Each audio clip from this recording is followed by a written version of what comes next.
The Fed15 podcast is presented by Serving Those Who Serve, a financial planning practice serving federal government employees and retirees all over the country. This podcast is for informational purposes only and is not intended to be taken as financial advice. All listeners should consult their personal advisors before taking any action. The opinions expressed by our hosts are their own and do not reflect the views, policies, or position of either Raymond James or Serving Those Who Serve.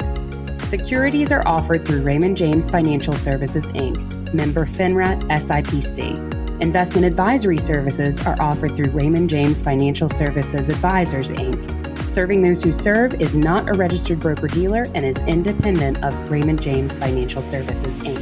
Hello, everyone, and welcome to a brand new, shiny, right out of the package episode of the Fed15 podcast presented by Serving Those Who Serve. Each week, we will discuss the latest news and info that Feds need to know in 15 minutes-ish, sometimes less, most of the time more. So whether you are a seasoned federal employee or you're just starting out in your career, Fed15 has got you covered. So grab your coffee, grab your water, don't forget to hydrate, and we will tell you what you need to know but might have missed in the federal space this week. We are your hosts. I am Katelyn Murray, and I am joined by Mr. Dan Sipe in this fabulous, on this fabulous spring morning. And thank you for acknowledging spring, because as you know, I have been battling the groundhogs. And I went rogue, close to a month ago now, and ordered my mulch. And the hog responded with a snowstorm, but I remained undaunted. So I think I was able to manifest, at least for the Mid-Atlantic region, able to manifest an earlier spring. So you're welcome. Just call me Maui. Got it. Awesome. Love it. Well, today's episode is a very interesting episode. We're going to be talking TSP, and we're going to be talking one of my favorite topics, which is tax planning. I love to talk about tax planning, y'all. I'm promising you the IRS is going to put me on the list because the way that I talk to y'all about trying to streamline your taxes and pay less taxes, honey, they're going to be coming for me. So I'm going to talk a little bit about Roth conversions, and then Dan is going to prevent me from making this a 3-hour webinar on Roth conversions by stepping in to talk to us about TSP, particularly TSP hardship withdrawals. Not ever something that you want to be put in a situation where you have to do it, but something important for you to know about should something unexpected happen, because life is funny like that. Comes at you fast. So we want to make sure that you always have the information to make the best decisions for yourself and your family. And that's why we're educating on hardship withdrawals a little bit later. But before we get into this, let's talk about taxes. Everybody's favorite topic. It is technically currently, I know we exist out of time, but technically it is currently tax time as of the date of recording of this episode. And everyone, including my mother, wants to know my thoughts about taxes. So I thought I'd share them with you on today's podcast. So there are so OBBBA passed in July of last year did create, I won't necessarily say changes. There were some changes, but more extensions of prior tax legislation that is relevant for you as a Fed. So OBBBA extended several individual TCJA provisions. TCJA, of course, originally passed in 2018. OBBBA extended those provisions, which were originally scheduled to retire or sunset in 2025, indefinitely. The word that has been used in the OBBBA legislation and around that piece of legislation is permanent. Any piece of legislation that is passed without any kind of sunsetting provision is permanent until a new piece of legislation is passed that replaces it. Okay, so it's permanent from a sense of there is no inherent clause like we saw in TCJA that will require OBBBA to expire. So this piece of legislation was passed to prevent the 2026 tax bracket increase. And it was passed last year, kind of just in time to prevent that tax bracket increase. Now, the change really wasn't much of a change because it was just extending the tax brackets that were part of TCJA, historically low tax brackets. That's an important point, and we'll come back to that here in a bit. There were some other changes. There were some deduction limits and some thresholds that were changed that could potentially affect itemized deductions and income phase outs. We still have those nice large standard deductions. So for a lot of my folks who used to itemize their tax return prior to TCJA, likely the effect of OBBBA is going to be that you are continuing to use that larger standard distribution because it's more advantageous to you than itemizing. Obviously, for your own personal tax situation, you're going to want to talk to a qualified accountant to confirm that. Please don't take my word for it. I don't know you, but I love you and I care about you and I want you to do your taxes right, so talk to an accountant. The other provision that changed was the SALT deduction. That is going to impact you based on your state and your filing status. If you want more information on that, just search SALT, S-A-L-T, on stwserve.com, and you'll find some articles on the specific changes there. We have also reviewed that in detail in the podcast in the past.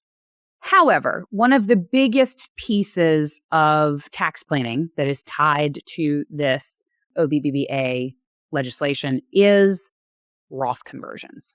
Okay. So current tax brackets now are very, very much historically low, right? I mentioned that a little bit earlier. So what that does, what low tax brackets do, is it opens up a window for some folks for whom it makes sense to do Roth conversions at a cheaper price. I will give you an example. Our current 22% tax rate was previously the 25% tax rate. If we're just looking at what it used to be versus what it is now, that's a 3% discount on Roth conversions. And when it comes to federal taxes, 3% is a big number, right? We're not going to find any 20% off sales there, rarely. Another tax bracket, the 24% tax bracket, the next step up from 22, used to be the 28% tax bracket. So that is a 4% discount on Roth conversions. Again, strictly if we're looking at pre-TCJA brackets versus what we're at now, okay? So if your income is relatively the same, doesn't have to be exactly the same because the tax brackets are indexed for inflation each year. If your income is relatively the same, you can see how you're kind of getting a discount on Roth conversions with this current tax legislation, okay? So that's kind of the thesis for why Roth conversions are such a hot topic right now. I have written multiple articles about this and given lots of opinions about this in various source outlets. And it is a really big thing, right? If you've never looked into Roth conversions, then it makes sense to kind of take a look and see if it would make sense for you. Now, of course, with a Roth conversion, you are making the assumption that taxes now are cheaper than they will be for you in retirement, okay? Or if you're already retired, then they will be for you later in retirement. Is that a good gamble? Well, let's look at it. Tax rates right now are historically low. The deficit just hit a new all-time high. Do you think taxes are going to go up or down? I'm betting up. Right. We can't say with any certainty, right? We're not here to predict the future and I'm not here to give you blanket recommendations. But with all the context that we have, probably a fair guesstimation to say that at some point in your retirement period, especially since many of our feds are retiring in their 60s and living into their 90s or beyond, in that 30-ish year period, it's probably a fair gamble that somewhere in there you're going to get higher tax brackets than the historical low that we're at right now. And that's the argument for looking into Roth conversions and seeing whether it makes sense for you. There's another piece of kind of tax planning that is impacted here. And again, this is very high level, but considering your withdrawal order, okay, and coordination of cash flow needs. So let's say you retired last year and 2026 is your first year in retirement. Or let's say you've been retired for 10 years or 15 years, right? When you are retired and you're collecting a FERS pension or a CSRS pension, this is going to be mostly for my FERS folks. You're getting your pension. You may or may not be getting Social Security, but let's say you want to spend $10,000 a month net, okay? And your FERS pension is $5,000 a month. And your Social Security is $2,000 a month. Well, we can do the math. $10,000 is our goal. We get $5,000 of that from the FERS pension. We get $2,000 from Social Security. We are left with a cash need of $3,000. This is what your TSP is for. This is what your investment portfolio is for. This is why Dan and I are always screaming at you about funding and saving and investing, right? For that cash flow need. Let's say in your portfolio, you've got a brokerage account, which is a non-retirement account. You've got a Roth IRA and you've got an IRA. Okay. All three of those accounts are taxed differently. Without getting too far into the weeds, if I'm in a situation where tax brackets are at a historical low, and I expect that at some point in the future, they are going to be higher, and I need $3,000 a month from my portfolio, what I'm going to do is look at my current tax bracket, which may be the 22% tax bracket, and I'm going to do the math on how much I can pull out of my traditional IRA and stay in that 22% tax bracket, or maybe even go up to the 24% tax bracket because I'm still getting a big discount there. And I'm going to pull that from my IRA. And then anything that takes me out of that 22 or 24% bracket, wherever it is that I want to be, I can pull from a Roth. I could also pull from a brokerage account. Got to deal with capital gains taxes there, but I'm not adding to that overall income tax. Okay. Sure. So that's what I mean when I say withdrawal order. Figure out what your cash flow need is. If you're retired, hopefully you already know what your cash flow need is. If you don't, you should probably talk to somebody about that to make sure that wherever you are is going to be sustainable for the next 10, 20, 30, 40 years. But then you want to make sure that you're pulling from the right place. And the tricky thing about financial planning and why it's a process and not a product is that the right place changes over time. So right now, when tax rates are nice and low, maybe the right place to pull from is those pre-tax accounts, the pre-tax TSP, the pre-tax IRA. If and when tax rates change, and it's really more of a when than an if, that may shift, right? You may not want to pull from the pre-tax accounts if tax rates shoot way up. You may want to lean on your Roth. You may want to lean on your brokerage account. But the right place changes over time, and that's why it's so important to have a knowledgeable and educated guide to help you adjust to all of that, right? And the key thing is, if you're working with, like I said, a qualified accountant, if you're working with a qualified financial advisor, right, they're going to be able to tell you what you need to do and where you need to pull from and how we need to change up the cash flow strategy before you get the tax bill in April of the following year. So, in general, our current tax structure has been maintained by that piece of OBBBA legislation. We have short-term tax rate stability. Again, I want to emphasize short-term. It's only permanent until somebody else passes something to replace it. Your retirement planning needs to reflect the current tax brackets, but also be mindful and be informed by how that fits into the overall context of historical tax structure. And what I mean by that is, yeah, you want to make sure that you're paying a reasonable amount of tax now, but you also want to make sure you're taking advantage of the low tax rates now so that you have more options in the future when we may not have as preferential tax brackets. Okay. And above all, keep in mind that federal tax policy will change over time. We have seen it. We will continue to see it. So your planning is going to need to remain adaptable and proactive in order to kind of get the most out of what you have, which is ultimately the goal, right? Because that money translates directly into experiences for you in retirement, quality of life in retirement. It's not about stacking the dollars as high as you can. It's about getting as much as you can get out of those dollars because you worked hard and you deserve it. 100%. And with that, I'll get off my tax planning soapbox, Dan. Well, and Katelyn, you're absolutely right about the fluidity of tax rates. I need to be careful in the way I say this because I've been saying it my whole career. And I suddenly caught myself and said, wow, I'm referencing a point that's almost 50 years ago.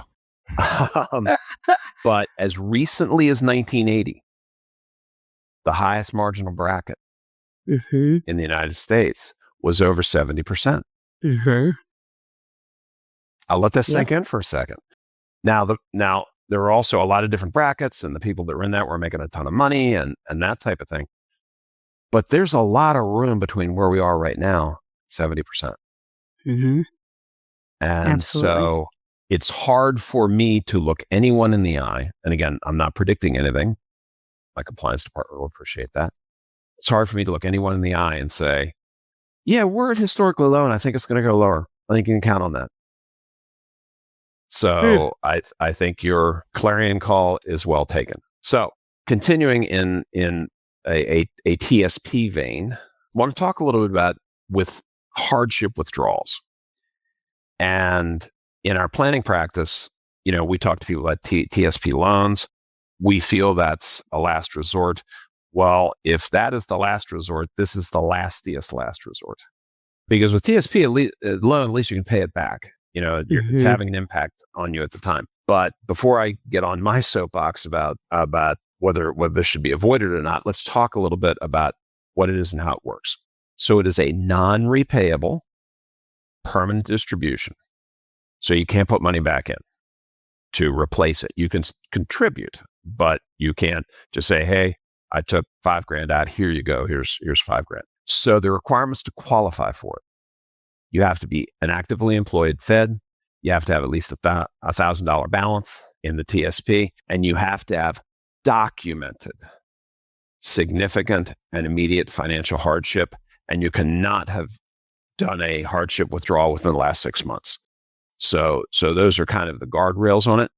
The qualifying hardships might include negative cash flow, divorce or separation, legal fees, personal casualty loss, or, and thankfully, our feds who are in the FHB program hopefully won't run into a lot of this, unpaid medical expenses. A lot of people don't realize that is the cause of a lot of bankruptcies in people's lives. So, and the withdrawal that you're taking cannot exceed the documented hardship amount. So that's an important thing to understand. There's no ability to get a cushion in there. So what are the costs to it? They're not going to charge you interest like they would on the loan or something like that. But you're reducing your balance in TSP. Now, depending upon what's going on in the market, that could determine what your opportunity cost is.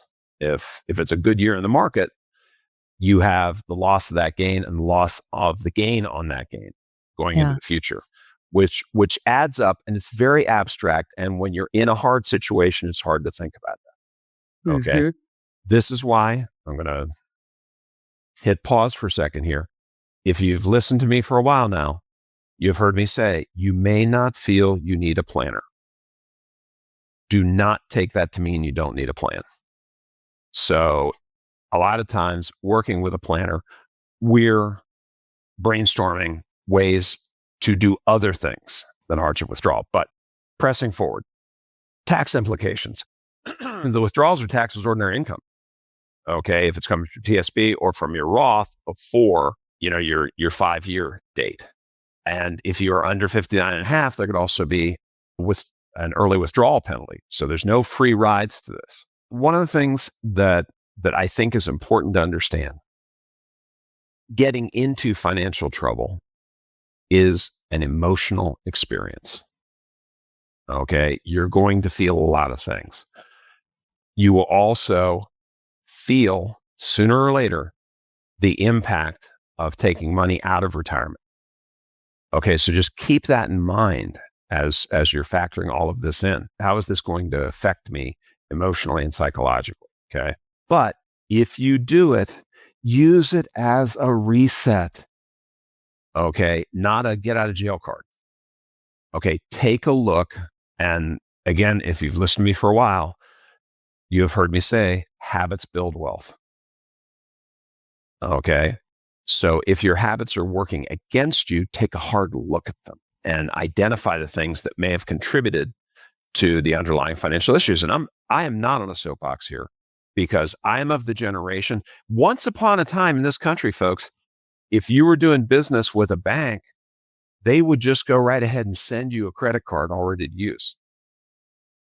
Okay, and I managed to get one of those when I was in college. And do you know when you buy stuff on that, they want you to pay it back? That was quite a jolt to me in my college years. So that was behavior that I had to identify. So I'm speaking from experience, going 1,000 years ago, when Thomas Jefferson and I were both in college together. So take a look at where your cash flows have been going. Take a hard look at your spending and identify necessary and discretionary. Okay. If you have high interest credit card debt, reach out to the creditors. Okay. They don't want you to default. They really don't. Okay. So you may be able to get a break on the interest. You may be able to get a break on some late charges that happen in there. But also, as you're digging out, start building an emergency fund. It's like, oh, great, Dan. How am I going to do that? Start small. $25 a week to start building up those reserves. And then gradually that becomes your lender of last resort. Okay, so you go to your savings before you get to these other things, but also get those TSP contributions restarted as soon as you can and start to sneak them up 1% at a time. I promise you a 1% bump year over year is not going to be something that tips the apple cart for you as you're building this up. Now, this is where you may not feel you need a planner, but you want to have a plan. Where are you putting that money when it comes in? You know, how you allocate it is going to be important for how you catch up. Now, if you happen to be above age 50, there are catch-up contributions that you have the ability to do where you couldn't do that before that can help you recover that lost ground. Take a look at your portfolio mix. If you're doing this and setting yourself back, this is not the time to sit in G fund for the rest of your career. So have a plan for how you're going to allocate that. And this is one, you won't find it in the article, but I'll say it. Forgive yourself for any errors and always learn. Mm-hmm. Nobody messes up on purpose. Nobody gets into these situations on purpose. Forgive yourself, learn from it, and follow some of the steps that we've talked about here to get you back on an even footing. And we have got, dare I say, almost a university level of educational resources on this site. And you don't have to bare your soul to anybody to use them. You don't have to come in and say, hey, I hit these problems. So use the resources that we've built for you. Come in the middle of the night. I won't even know you came. Okay. But it can help you. So that's what I got on that, Katelyn. Yeah, I totally agree with you, Dan. I think that forgiving yourself is really important. It might sound a little frou-frou at like first glance, but I have met through my work as a financial planner and, you know, on the more fin psych behavioral side, I've met folks who have made 20 years worth of bad decisions because they couldn't forgive themselves for their first one. So your identity and your concept of your identity has a massive impact on your behavior. So if you think that you're bad with money and you tell yourself that you're bad with money, guess what you're going to be? If you tell yourself the opposite, even if you don't believe it at first, you will become that thing that you think that you are. It's so powerful. And then the other thing that I'll add on the practical application side, when we're talking about kind of taking advantage of TSP, increasing TSP contributions on the other side of a hardship withdrawal and catch up contributions, you know, there are limits on how much you can put into your TSP every year. Okay. There are income limits on being able to fund an IRA outside of TSP or a Roth IRA outside of TSP. You know where there are no limits? A brokerage account. A brokerage account. A non-retirement investment account. Once you've got that emergency fund established, don't ease up. Start stashing money away elsewhere. That's going to help you with replacing what you pulled out. It's also going to help you with tax flexibility in retirement, which is like the number one thing that many feds who maybe are saving a ton of money are still missing. And it's that flexibility of having that brokerage account. It is super powerful to you in retirement. And being able to manipulate income in exactly the way we were talking about in the Roth conversion and tax issues article. So absolutely, I think that is all that we have for today's episode. Yeah, Dan? No, we can't be over already. No, I was just starting to have fun. Yeah, I know. It's always so sad when we part, but we will be back next week. You know we will. To make sure that you are there next week for that episode, make sure that you are subscribed to our podcast on both YouTube and Spotify so that you never miss an episode. Help us boost the signal in the algorithm. It is a mysterious magic, but the more interaction that we can have with our videos, the wider and brighter our beacon gets so that we can reach more feds who need this information. And you can also go the old-fashioned way, the personal way. You can share it with your friends and colleagues through, a link or what have you, or telling your friends and colleagues about it in order to kind of widen that network. Absolutely. And for more information on the topics we cover, tons more, be sure to check out our blog at stwserve.com and subscribe to our newsletter, The Weekly Serving, and then we will push our latest and greatest out to you every week. You don't even need to go looking for it. And for those who want an even deeper dive into learning about your federal benefits and financial planning for feds, we encourage you to visit us for one of our complimentary webinars. You can find them all at STWserve.com. In the top right-hand corner, you'll see a webinars and seminars button. You can smack that and see everything that we've got available. A couple special mentions just for today. We have a FERS webinar coming up on April 15th from 1 p.m. to 4 p.m. This is a great jumping off point for folks who've never been to a webinar with us. FERS is a great place to start. It's kind of the central point of your federal benefits. We also have a financial planning session coming up on April 22nd.